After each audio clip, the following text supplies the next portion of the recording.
হৃদয় এবং নয়ন, তোমাদেরকে একটা মানে সিম্পল একটা বিষয় বলি। আমাদের বাংলাদেশের মানে রাজনৈতিক যে নেতারা আছে, তারা আমাদের যে কোনো একটা প্রকল্প যদি আমরা করি, ধরো একটা রাস্তা করব বা একটা কাবিখা আছে বা একটা ব্রিজ করলাম, ব্রিজও করলাম, এটাতে যেই পরিমাণ টাকা তারা হাতিয়ে নেয়, যদি এই টাকাটা তারা আত্মসাৎ না করে যদি মনে করো আরও অন্য কোনো প্রকল্প যদি বাস্তবায়ন করতো বা তার দুর্নীতি না করে টাকাটা নিজের কাছে না রাখা যদি দেশের প্রয়োজনে কাজে লাগাইতো বা বিদেশে পাচার না করতো, তাহলে আমাদের বাংলাদেশ মানে সিঙ্গাপুর বলে, মালয়েশিয়া বলো বা অন্যান্য আমাদের চাইতে যারা উন্নত রাষ্ট্র হিসাবে স্বীকৃত, আমরা তাদের কাতারে চলে গেলাম বলে। যেমন ধরো নরওয়েতে বিশ্বের প্রথম ভাসমান একটা টানেল আছে, যেটার দৈর্ঘ্য হয়েছে 27 কিলোমিটার, 27 কিলোমিটার, আর এটা গভীরতা হচ্ছে তোমার 400 মিটার।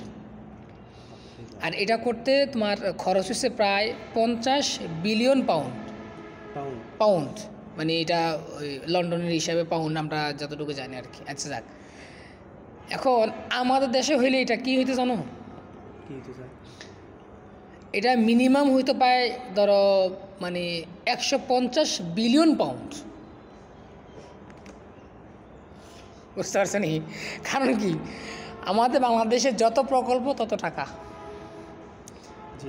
বুঝছেন? যত প্রকল্প তত টাকা, অর্থাৎ মানে এক একটা প্রকল্প যদি ওরা বার করতে পারে, তাহলে মনে করে যে ওদের পকেট ভারী, ওদের আর টেনশন করতে হয় না। ঠিক আছে? তো আসলে মাঝে মধ্যে চিন্তা ভাবনা করি যে আমাদের এই নেতারা যদি একটু সৎ হইতো, তাহলে আমাদের এই দেশটা সত্যিকার অর্থে ওই যে বলছিল আমার সোনার বাংলা, ঠিক এই সোনার বাংলাই থাকলো, সোনার বাংলাই হইল। কিন্তু এখন আমাদের সেই সুযোগটা এখনও যে নাই, বিশ্বের এরকম না আছে।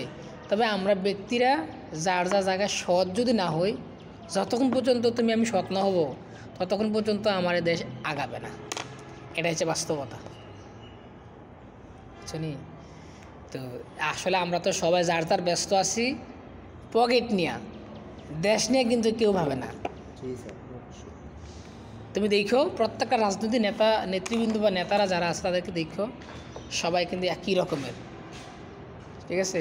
মানে যার যার পকেট ভারী করার জন্যই কিন্তু আছে, কিন্তু যে আমি আমার জনগণ, দেশের জনগণ খাইয়া বাঁচবো কি না, ওইটাতে কোনো চিন্তা নাই।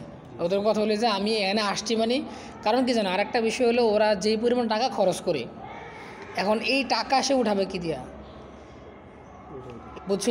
টাকা উঠাবো, কারণ সে তার যদি ইলেকশন করতে যদি তার টাকা খরচ না হইতো, 5,000 10,000 টাকা খরচ হইতো, তাহলে তো মনে করে যে তার এখানে চুরি করা, বাটফাটি করার কোনো অপশন থাকে না। কিন্তু সে আইসা সে খরচ করে মনে করে যে 1 কোটি টাকা, একটা চেয়ারম্যান ইলেকশন, একটা মেম্বার ইলেকশন খরচ করলে 10 লাখ টাকা 20 লাখ টাকা। ঠিক আছে? গত বছর আমাদের এই মেম্বার ইলেকশন হয়েছে, 19 লাখ টাকা একজন খরচ করছে, 19 লক্ষ টাকা, না জিতে নেই। ঠিক আছে? তাহলে তার এই যে তোমার একজন মেম্বারের তার বেতন কত তুমি জানো? সর্বসাকুল্যে মিলিয়ে মনে হয় বাড়াইলে হয়তো 12,000 না 13,000 টাকা হয়েছে, হ্যাঁ ঠিক না? তাহলে সে 5 বছরের জন্য সেই জায়গাটাতে বসবো, তাহলে সে যদি 12,000 টাকা যদি ইনকাম করে, তাহলে 5 × 5 বার মানে নাহলে মানে ধরো তুমি মিনিমাম নাহলে 6 লাখ টাকা সে ইনকাম করবে, 6 লাখ টাকা ইনকাম করবে। তার খরচ তো হয়েছে কত? 19 লাখ টাকা। এখন তার পকেট ভারী করবো কোথেকে? ওই যে প্রকল্প, বুঝো না? রাস্তা আনবে, কাবিখা আনবে, ওই জায়গা আনবো, ওই জায়গা তো ওই জায়গা আনবো, আনার পরে কাজ করবে না, নিজে নিজে পকেটে পুরাইবো, কিছু করার নেই। বুঝছি? আমাদের দেশের রাজনীতি হচ্ছে নোংরা রাজনীতি, যার কারণে আমাদের সবচেয়ে বেশি সমস্যা। ওই যে বললাম, নেতা এবং নেত্রী যারা যদি সৎ হয়ে যায়, ব্যক্তি সৎ হয়ে গেলে আর কোনো কিছু লাগবে না, দেখবো যে দেশ এমনিতেই শুনে গেছে।